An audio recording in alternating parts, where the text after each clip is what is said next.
안녕하세요. 매일 새로운 사연을 전하는 읽어주는 사연 라디오입니다. 구독과 좋아요, 많은 공유 부탁드립니다. 오늘의 사연 시작하겠습니다. 안녕하세요. 결혼한 지 3년 만에 이혼 서류에 도장 찍고 이제 자유의 몸이 된 30대 여성입니다. 결혼 생활을 3년 했다지만 마치 30년이라도 산 것 마냥 몸과 마음이 폭삭 늙어버린 기분이에요. 자유의 몸이 되었다고 표현했지만 여전히 그때를 생각하면 심장이 벌렁벌렁 뭔가에 쫓기듯 불안한 마음이 들고요. 왜 그렇게 참고 살았는지 모르겠네요. 남편하고는 대학교에서 알게 된 사이입니다. 좀 더 구체적으로 말하자면 같은 전공은 아니었는데 저는 학교 홍보 모델이었고 남편은 방송 동아리 멤버였거든요. 그래서 이래저래 활동이 겹치는 일이 많을 수밖에 없었죠. 하지만 그렇다고 그때부터 연애를 한 건 아니고 그냥 적당히 가까운 사이로 지냈어요. 그러다가 본격적으로 사이가 발전한 건 제 나이 27, 이직을 하면서였습니다. 마침 제가 이직을 하게 된 회사가 남편 회사랑 멀지가 않았거든요. 그래서 퇴근길에 이따금씩 만나 맥주도 한잔하고 그러던 게 어느 순간 주말 약속이 되면서 누가 먼저 우리 사귀자 한 것은 아니었는데 정신 차리고 보니 다들 저희 둘이 사귄다고 생각하더라고요. 그리고 저희도 뭐 딱히 부정하지 않았죠. 연애하는 동안 남편의 주된 고민과 걱정거리는 바로 시부모님에 관한 것이었어요. 남편이 말하길 원래는 시부모님께서 작은 식당을 하셨다는데 아버님께서 술을 너무 좋아하다 보니 손님들하고 어울려서 술을 마시는 일도 비일비재했고 또 그러다 보니 기분 좋다고 돈 안 받아 뭐 한다고 돈 못 받아. 그뿐 아니라 걸핏하면 손님들하고 시비가 붙는 일도 있다 보니 결국 몇 년 못하고 식당을 닫으셔야만 했다고요. 그리고 이후로는 아버님께서 어디 마땅히 취직하기도 어렵고 그렇다 보니 건설 노동자로 일을 하게 되셨는데 그렇게 일을 시작한 지 몇 달 만에 3층 높이에서 떨어지셨답니다. 그런데 산재 처리를 못 받으신 이유가 아버님이 그때도 술에 취한 상태셨던 거지요. 그러니 뭐 회사 입장에선 아버님 한 사람의 잘못으로 몰고 갔고 게다가 그 사고로 아버님이 장애가 생겨서 어머님이 집안의 가장이 되실 수밖에 없으셨다고요. 그런데 남편은 그런 어머님에 대한 연민이랄까 그런 게 전혀 없어 보였어요. 오히려 한심하다며 그런 남편도 남편이라고 이혼도 못하고 사는 어머님이 바보고 멍청이고 미련하단 식으로 표현을 했을 정도니까요. 그리고 말이 나왔으니 말이지만 막말로 저도 이혼까지 한마당에 게다가 제 이혼의 시발점이기도 하니까 가감없이 말해보겠습니다. 저희 아버님은 장애가 있다는 이유로 가족들로부터 온갖 배려와 양보는 다 받으려고 하시고 동시에 당신이 하고 싶고 드시고 싶으신 건 얼마나 많으셨는지 정말 주변 사람들을 달달 볶는 게 이런 건가 싶을 정도로 요구사항이 많으셨어요. 게다가 어머님은 정작 그런 아버님한테는 싫은 소리 한번 제대로 못하셨으면서 자식들한테 특히 아들 며느리한테는 아주 앓는 소리 죽는 소리를 얼마나 해대시는지 이루 말할 수가 없었죠. 남편과 연애를 하던 당시에도 남편과 데이트를 하고 있으면 정말 농담이 아니라 10번에 7번은 어머님에게 연락이 와서는 너는 내가 이렇게 사는데 걱정도 안 되니? 내가 누구 때문에 이렇게 참고 사는지 알기는 하는 거야. 내가 그때 너만 아니었으면 지금 이렇게 안 살아. 나도 진작에 내 살 길을 찾았어야 하는데 자식 새끼가 알아주지도 않고 내 팔자도 참 기구하다. 너는 나한테 그러면 안 되는 거야. 내가 그래도 버티고 네 아버지 옆에 있었으니 지금 이 정도나 해놓고 사는 거지. 아니었어 봐라. 네 아버지 밑에서 네가 사랑구실이나 하게 컸겠나. 그리고 어머님의 이런 하소연이 반복될 때마다 남편은 아무리 내 부모라지만 내가 언제까지 받아줘야 되는 건지 모르겠어. 진짜 너무 힘들어. 하루라도 빨리 나와야지. 지긋지긋해. 어머님도 어디 마땅히 당신 이야기를 할 만한 곳이 없으니 오빠한테 그러시는 거겠지. 오빠도 많이 힘들겠지만 그래도 이해해드리려고 해봐. 너는 이런 부모를 더 본 적이 없으니 이해 못할 거야. 나 정말 하루빨리 너랑 결혼해서 우리 둘만의 가정을 꾸리고 싶다. 그러면 나는 정말 너하고 우리 사이에서 태어날 우리 아이들만 보고 살 거야. 나는 아버지처럼 가족한테 짐이 되지는 않을 거야. 절대로. 남편의 하소연인지 다짐인지 아무튼 그런 대화가 오갈 때마다 저는 그런 남편이 너무 안 됐어서 토닥여주고 진심으로 위로했어요. 그리고 어째서인지 저만큼은 남편에게 상처를 주면 안 된다고 생각했죠. 그래서 남편이 프로포즈를 해왔을 때도 그걸 거절한다는 건 아예 상상조차 하지 못했습니다. 이제 와서 말이지만 남편이 가진 거라곤 소위 몸뚱아리밖에 없는 말 그대로 빈털털이었는데도 괜찮았어요. 다행히 제가 좀 여유가 있었고 남편 말대로 우리 두 사람의 가정을 꾸리면 그때부터 모아나가면 된다고 까짓 거 한번 해보지 뭐 하는 나름의 의지도 있었거든요. 게다가 저희 친정부모님도 워낙 인정이 넘치시는 분들이셨고 진작부터 남편의 사정은 어느 정도 알고 계셨다 보니 그런 부분을 문제 삼진 않으셨지요. 오히려 저와 남편을 다독이며 부족하거나 어려운 건 당신들이 도와주시겠다 말씀하실 정도였거든요. 그런데 식을 올리고 반년 정도 지내니까 남편이 연애할 때랑은 완전히 다른 사람이 되었습니다. 본색을 드러냈다고 표현하는 게 맞을런지. 아무튼 언젠가부터 툭하면 이 세상에 자기 엄마보다 불쌍한 사람은 없다는 듯이 말을 하더라고요. 그리고 처음엔 그냥 뭐 결혼하면 남자들이 효자가 된다더니 남편도 약간 그런가 싶었는데 날이 갈수록 이것도 받아주는 게 보통 일이 아닌 거예요. 자격지심인 건지 뭔지 듣고 있기가 얼마나 불편했는지 몰라요. 가령 저희 부모님이 골프라도 치러 가시는 날이면 장인 장모님은 팔자도 좋으시다면서 어머님은 오늘도 건물 청소하러 가신다고 제 앞에서 한숨을 푹푹 쉬어대질 않나. 그리고 남편이 제 앞에서 그럴 때면 솔직히 제가 무슨 말을 할 수 있었겠어요? 어머님이 건물 청소하러 가시는 걸 위로라도 해야 했을까요? 그렇다고 저희 친정부모님더러 골프는 그만 치시라고 해야 했을까요? 왜 그런 시시콜콜한 이야기까지 남편한테 하냐 하신다면 제가 한 것도 아니었어요. 저는 부탁한 적도 없고 바란 적도 없는데 심지어 저희 친정부모님도 부담스러워 하셨는데 그럼에도 불구하고 남편이 저희 부모님한테 시도 때도 없이 안부 전화랍시고 연락을 드려서는 오늘은 뭐 하시냐 다음 주엔 뭐 하시냐 물어대고 그러다가 저런 이야기가 나오면 그때부터 제 앞에서 몇 번이나 울거먹었는지 몰라요. 그래서 한 번은 제가 도대체 나더러 어쩌라는 거냐 도무지 뭐라고 대꾸를 해야 할지 모르겠다니까. 그냥 하는 소리랍니다. 부부간에 그런 하소연도 못하냐 그래요. 그러면 저는 그냥 듣고만 있는데 그러면 또 저더러 너는 우리 어머니가 불쌍하지도 않냐? 장모님 일이라고 생각하면 가슴이 아프지 않냐? 미치고 팔짝 뛰겠더라니까요. 그런데 그게 다가 아니었어요. 하루는 퇴근하고 오니까 어머님이 연락도 없이 저희 집에 와 계셨습니다. 어떻게 들어오셨냐니까 집에 오니 아무도 없어서 남편에게 전화를 하셨고 남편이 비밀번호를 알려드려서 들어와 계셨다고요. 황당하고 솔직히 어이가 없었죠. 마음대로 비밀번호 누르고 집에 들어와 있는 시부모님이 계시다는 이야기는 들어본 적이 있었지만 그게 제 이야기가 될 줄은 상상도 못했으니까요. 게다가 오신 이유가 아버님하고 다투셨다는 거예요. 아버님하고 다투다가 내가 언제까지 이렇게 당하고만 살아야 되나 싶어서 집을 나오셨는데 마땅히 갈 곳이 없어서 저희 집으로 오셨다대요. 그리고는 울상을 지으시는 어머님께 제가 무슨 소리를 할 수 있었겠어요.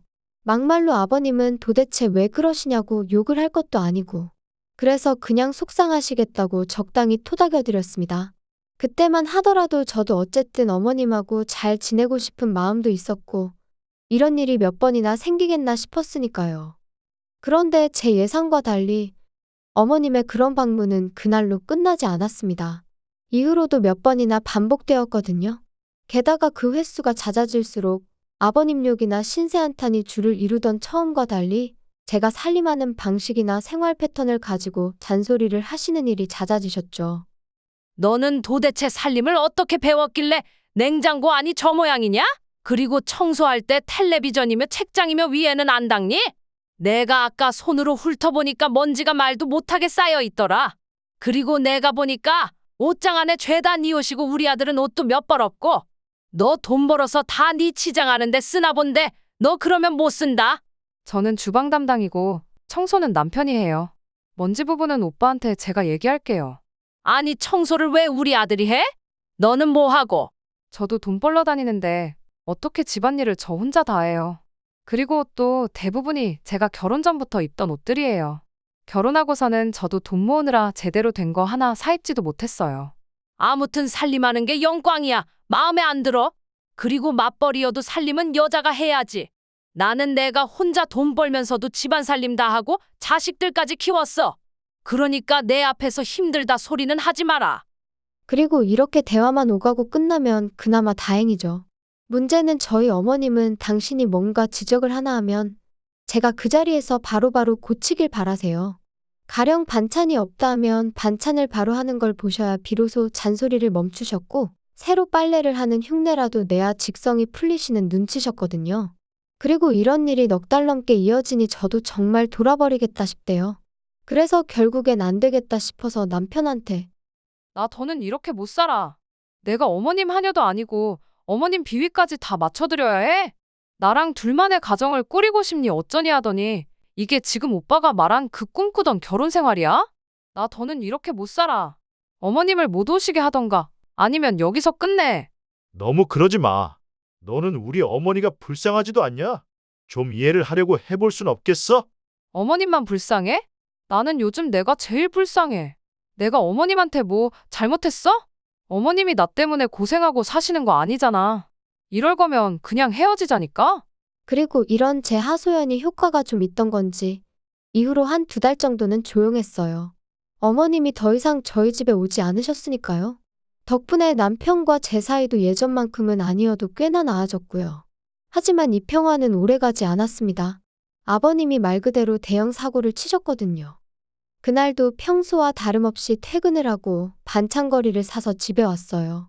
늘 하던 대로 비밀번호를 누르고 현관문을 열었죠.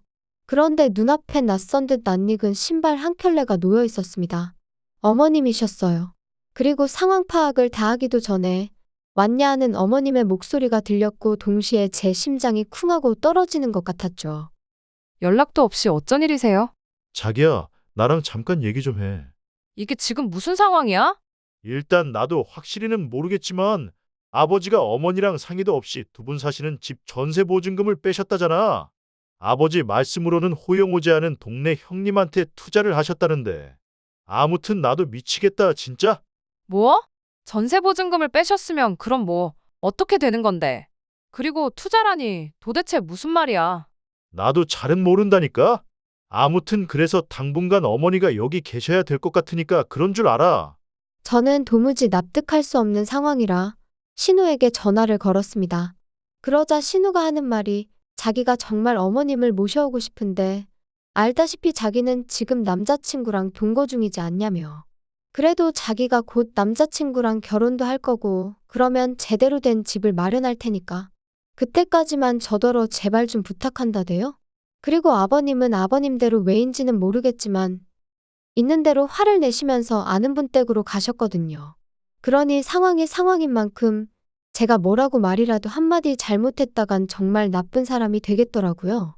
그래서 어쩔 수 없이 울며 겨자 먹기로 알겠다고 했어요. 그리고 그땐 신우가 정말 몇 달 안에는 식을 올릴 것처럼 하도 호들갑을 떨어서 길어야 반년 정도 되지 않을까 싶었는데 자그만치 1년하고도 4개월이 걸렸습니다. 그리고 그 1년하고도 4개월이 저에게는 지옥이나 다름없었죠. 뻔히 남편이랑 제가 맞벌인 걸 눈으로 보시면서도 아침 저녁으로 이거 해라 저거 해라 시키시는 건 물론이고 저 없는 점심시간에 식사를 못 하시는 것도 아니면서 또 아침 저녁으론 반찬으로 이거 해달라 저거 해달라 밥 차려달라 오늘은 입맛이 없으니 국수를 끓여라. 이뿐인가요? 시도 때도 없이 저도 없는 시간에 이모님들은 물론이고 어머님 지인들까지 왜 그렇게 집으로 부르셔서는 제 부엌 살림은 물론이고 제 옷장까지 보여주시며 제 흉을 보셨는지. 오죽하면 한 이모님은 당신이 듣다 못해 한마디 하려고 전화했다 하시더니 왜 그렇게 시어머니 심기에 거슬리는 짓거리만 하냐며 저더러 며느리면 며느리답게 처신하랍니다. 그리고 그딴 전화까지 받으니 저도 더는 참을 수가 없어서 남편더러 어머님 진짜 왜 저러시냐니까. 기껏 한다는 소리가 그동안 어머님이 고생 정말 많이 하셨다며 저더러 조금만 이해를 해달라대요? 하지만 맨날 그놈의 이해는 어째서 저만 해야 되는 건지. 그리고 이때부터는 말뿐이 아니라 제가 제명해 죽으려면 이혼을 해야 하지 않을까 그 생각을 하게 되었죠. 도저히 못 버티겠다. 이렇게 살다간 정말 내가 죽겠다 싶었던 바로 그 무렵 마침내 신우가 상견례 어쩌고 하며 시집간다 소리를 꺼냈습니다. 정말 속으로 쾌재를 불렀어요. 아, 이제 살았구나.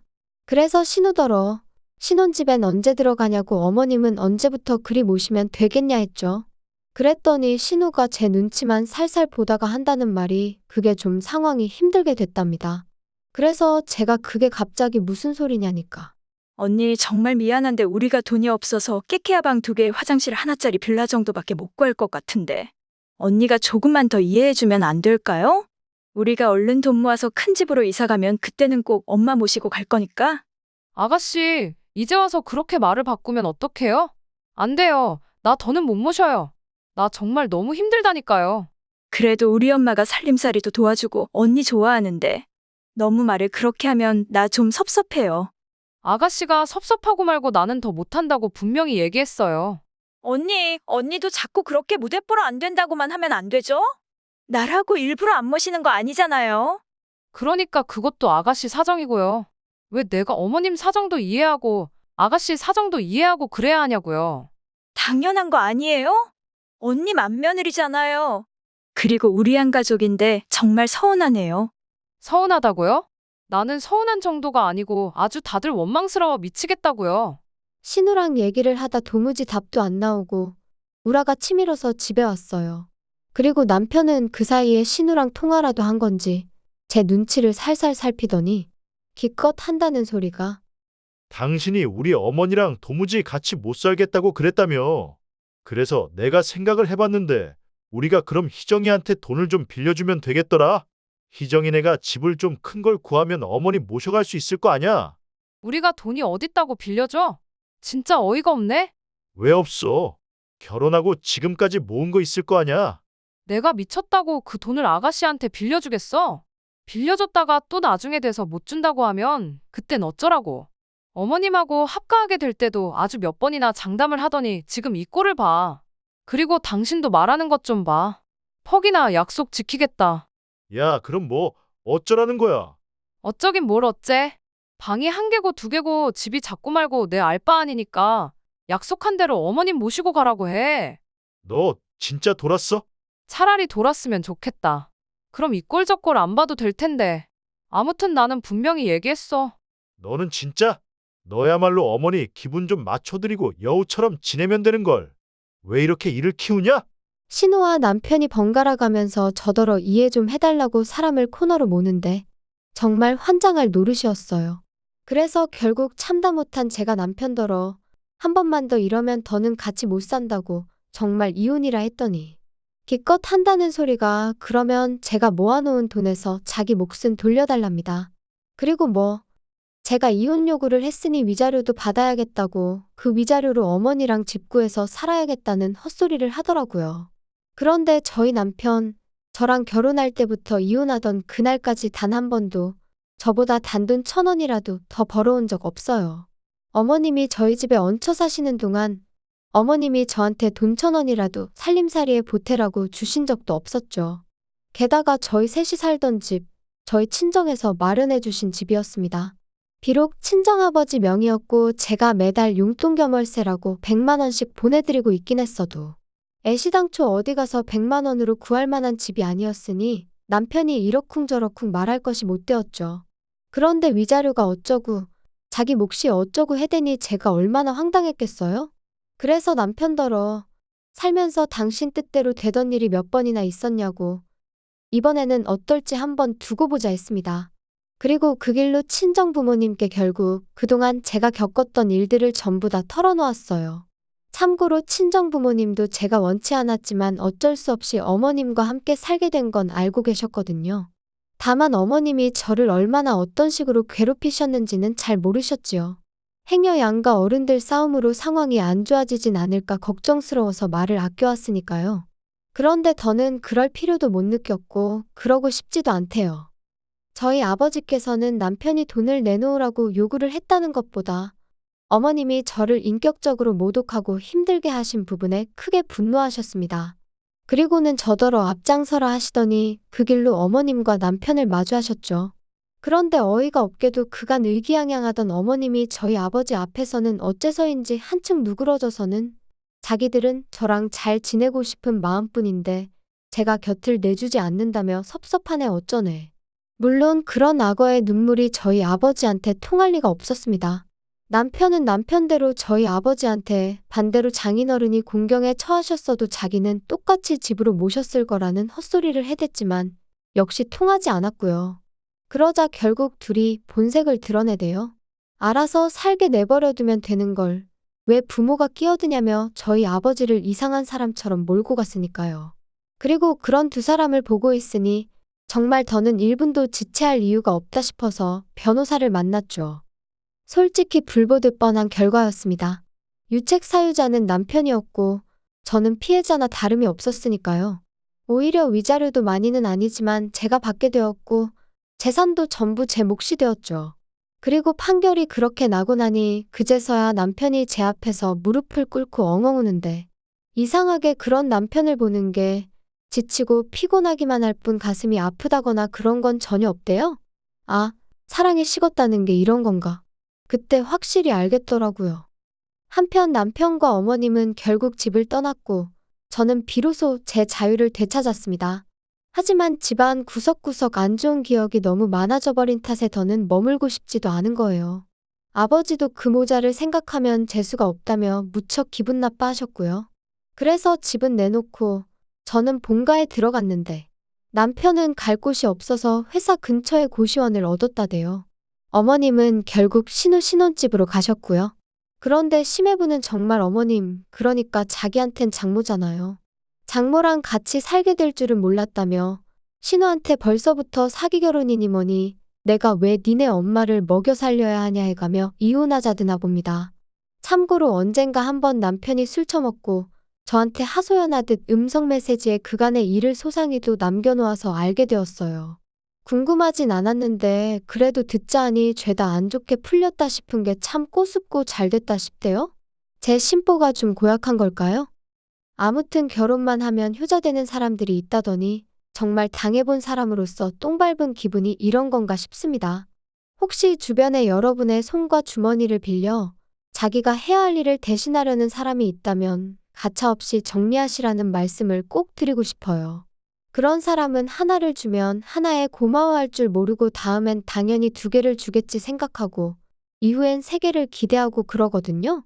그리고 그러다 중간에 아, 나 힘들어서 더는 못 해주겠어 하면 네가 내 습관을 이렇게 만들어 놓고 이제 와서 안 된다는 게 어딨냐며 어깃장을 논단 말이죠. 정말 웃기지만 그런 족속들이 있어요. 그런데 그런 족속들한텐 그냥 다 뺏어버리는 게 답이에요. 줬다 뺏는 게 치사하다지만 내가 힘들어 죽겠는데 치사하고 말고가 어딨겠어요? 나의 권리와 행복은 나만이 지킬 수 있다는 걸 꼭 말씀드리고 싶네요. 오늘 날씨가 다시 추워졌는데 감기 조심하세요. 긴 이야기 들어주셔서 감사합니다. 오늘의 사연은 여기까지입니다. 구독과 좋아요, 알람 설정해주시면 앞으로 더 좋은 사연으로 찾아오겠습니다. 감사합니다.